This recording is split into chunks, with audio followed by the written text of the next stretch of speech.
Hello my dear students, my well-wishers, my viewers and my friends. This is your own Dr. Ranjan Sinha. I welcome you all in my channel RK's Academy Zone.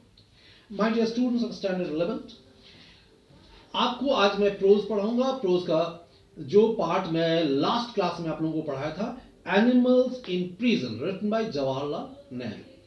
तो जहां पर हमने छोड़ दिया था वहां से हम लोग आगे बढ़ेंगे. आपने पढ़ा होगा पिछले वाला चीज जो मैंने बता दिया था आप लोगों को. आप लोगों को मैंने ये भी कहा था उसको आप पढ़ेंगे, बार बार हार्ड वर्ड निकालेंगे, उसका मीनिंग्स समझेंगे और छोटा छोटा क्वेश्चंस अगर बना सकते हैं तो बना लेंगे. यही तरीका है पढ़ने का.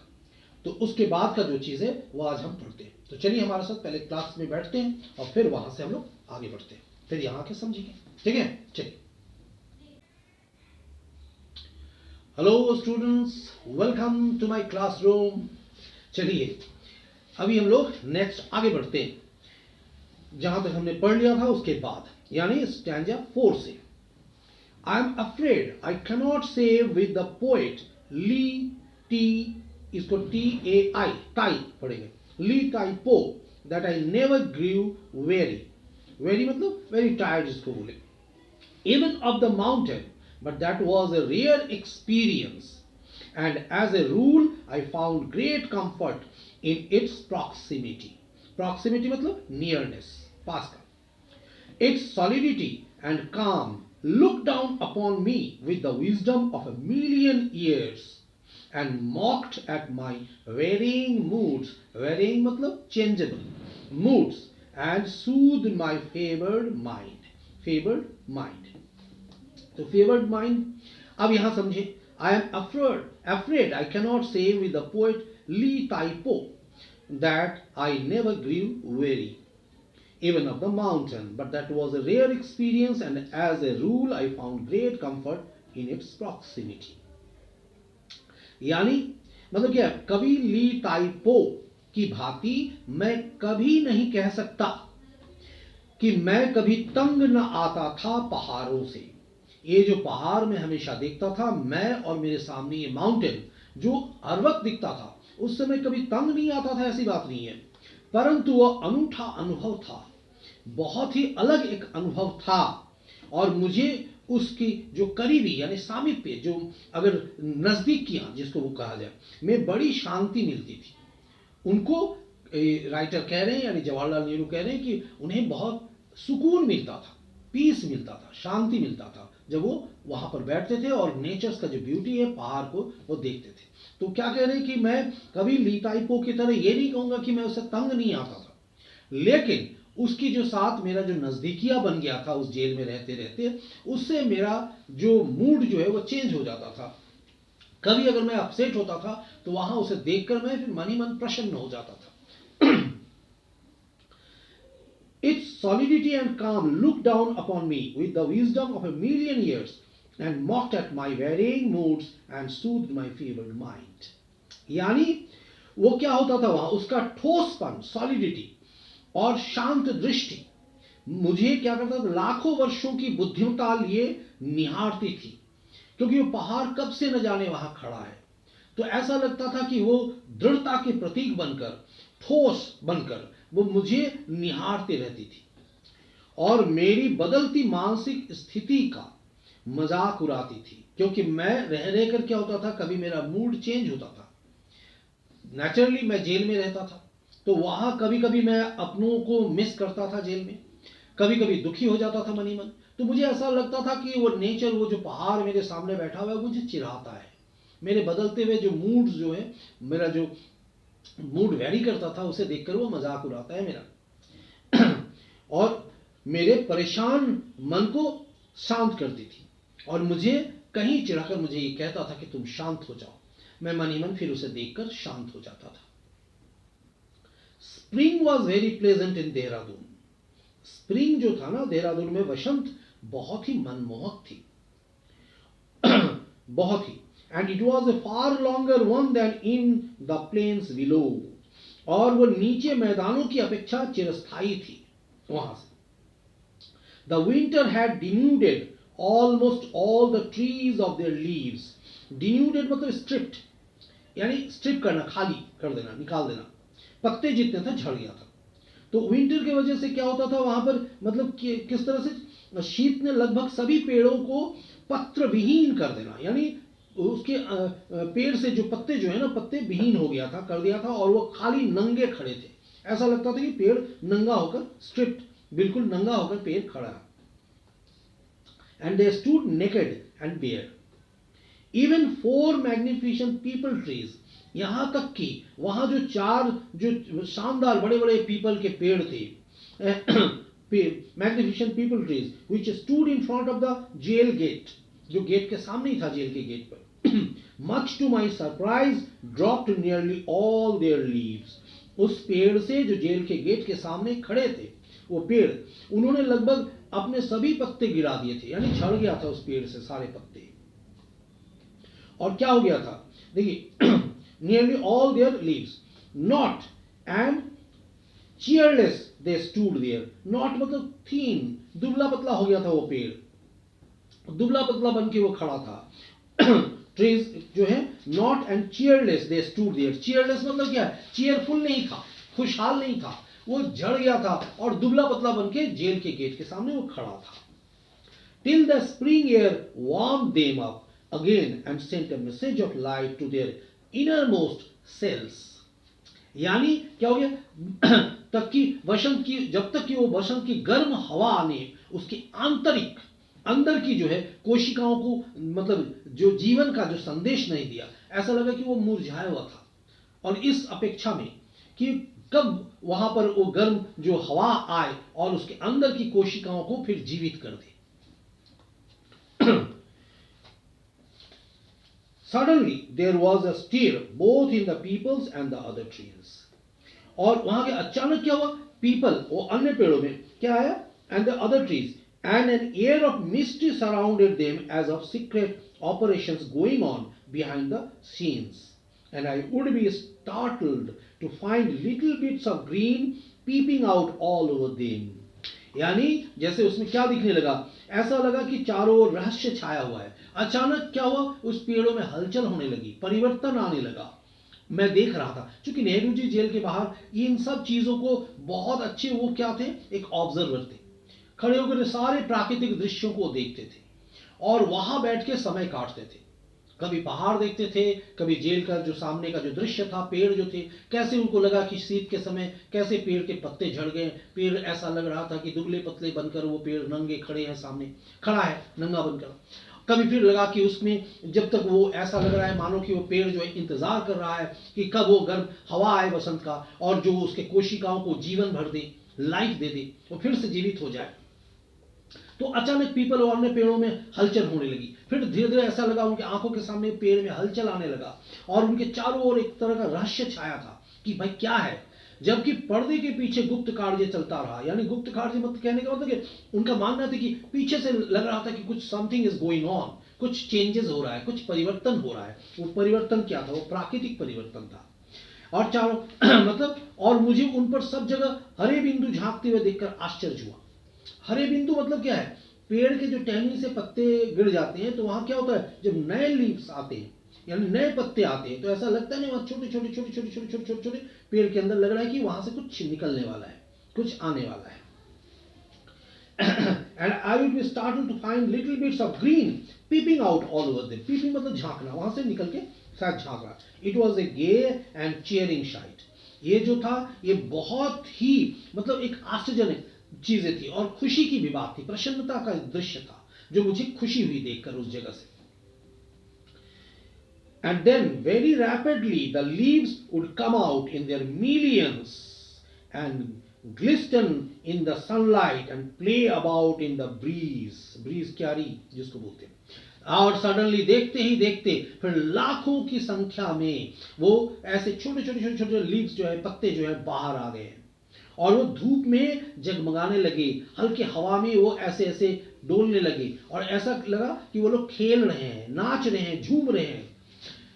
और क्या हुआ, how wonderful is the sudden change from bud to leaf. यानी वो जो सडन अचानक जो परिवर्तन था कि कोपल का अचानक पत्ते में बदल जाना, वो बहुत ही खूबसूरत एक दृश्य था जो नेहरू जी बयां कर रहे हैं कि वो आंखों के सामने से लगा कि यह दृश्य अचानक इस तरीके से आ गया। जिस पेड़ में हम देखते थे कि पेड़ में एक भी पत्ते नहीं है, सब झड़ गया, पेड़ नंगा खड़ा है वहां पर, दुबला पतला हो गया, उसमें फिर से जीवन आना शुरू हुआ और वहां से हरे हरे छोटे छोटे छोटे छोटे जो कोपले जो है निकलने लगे। फिर अचानक वो कोपले से पत्ते निकल के आए, लाखों की मात्रा में, संख्या में।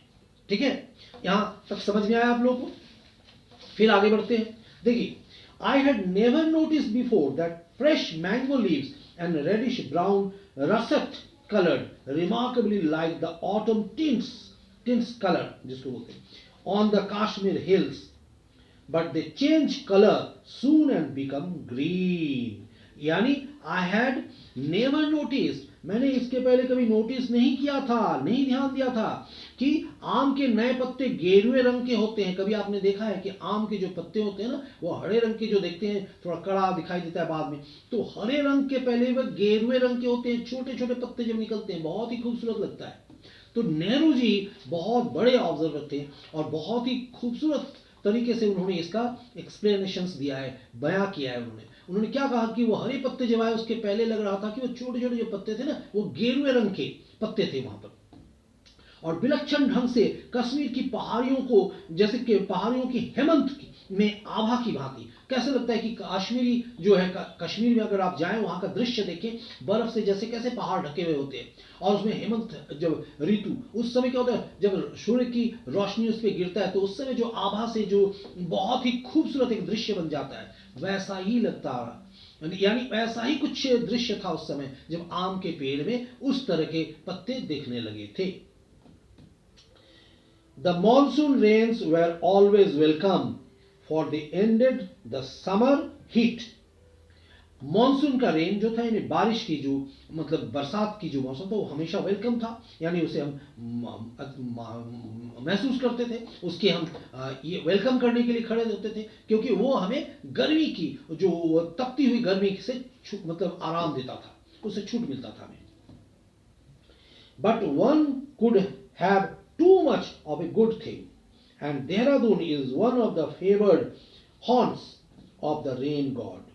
यानी हॉन्ट मतलब जिसको फ्रीक्वेंटली विजिटेड, मतलब बार बार होने वाला। देहरादून पहाड़ी इलाका है, तो वहां क्या कहने का मतलब है कि परंतु कोई अच्छी वस्तु भी अत्यधिक हो जाती है तो और क्या होता है, और देहरादून वर्षा देवता का मनपसंद अड्डा है। देहरादून में यूं कहा जाए कि वर्षा देवता गॉड जो रेन, यानी कहा जाए तो वहां रह रह के बारिश हो जाती है, तो उसमें क्या हो जाता है, रेन गॉड जिसको बोले, हमेशा आने वाला, मतलब लगता है कि बरसात रह के आ जाती है वहां पर।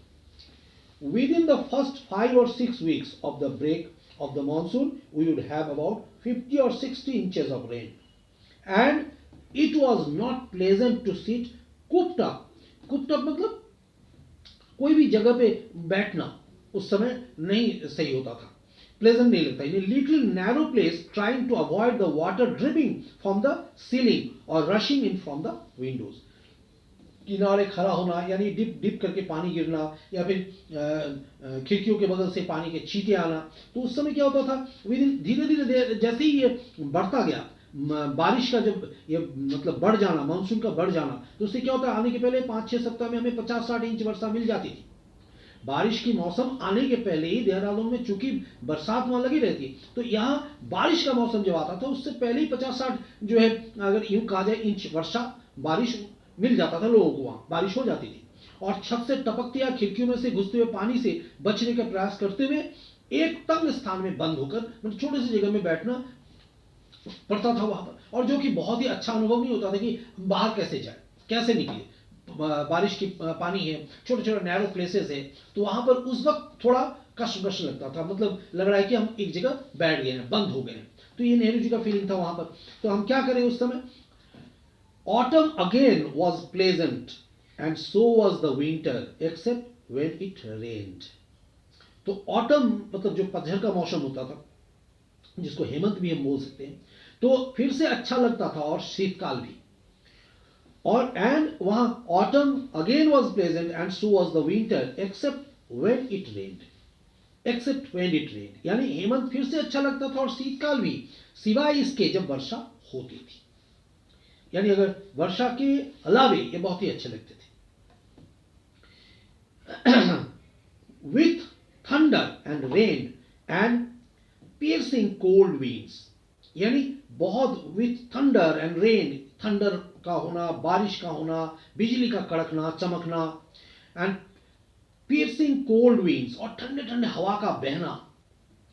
One launched for a decent habitations and a little warmth and comfort.